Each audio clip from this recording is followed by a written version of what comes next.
即係佢未出到世，咁啊都要同佢做門親事咁。係啊，要同佢玩。爭3年就有90啊，4個女2個仔。阿姨講呢個咧就話4個女，但我頭先聽佢講咧就實際3個，咁啊想問下有咩習俗啊？咁咧有3個女喺度嘅，有個咧就喺個肚嗰陣時咧就2、3個月就落咗，咁啊之後咧就同人哋第啲姓咗親，所以就係一啲就係我哋呢度嚟講咧就係唔揸筷子嘅親。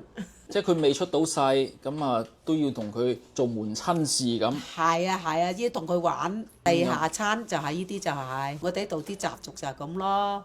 呢個習俗延續咗幾多年啊？哎呀，呢度一路都係有呢個嘅啦。點解要做呢個咁嘅程序咧？佢哋話阿楊先係緊要嘅，仲最緊要係啲嘅。有陣時過年有咩時節都要攞嘢，攞咗佢先嘅。即係睇下兩家咁啊夾唔夾啊，咁都有去問過先至成親嘅。即係而家呢個年代都仲有。有。你自己有冇呢個情況啊？有。我都有。你自己都有啊？我都有做。係啊。即係你當時有個細路都冇出到世。係都有嘅。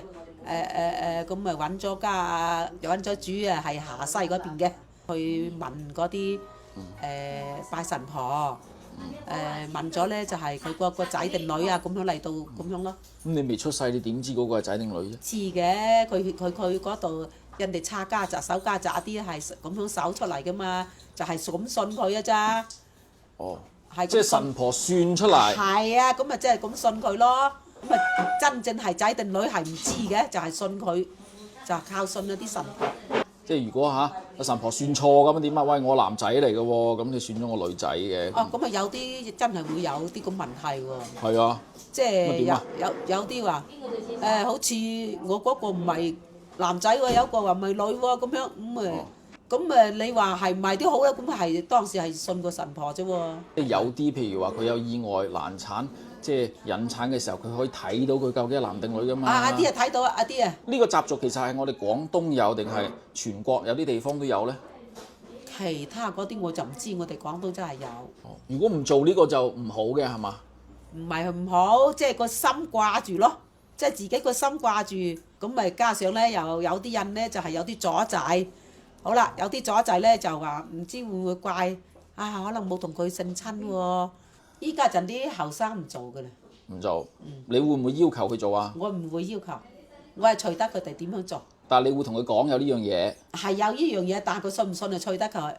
整下嗰啲唔裝香啊。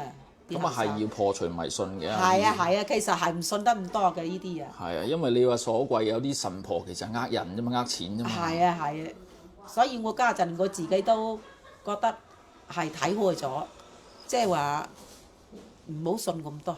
第一，依家陣你知咧，騙子又多，自己第日走咗唔喺度，話知佢點樣啦，係嘛？裝香拜神啊啲催佢。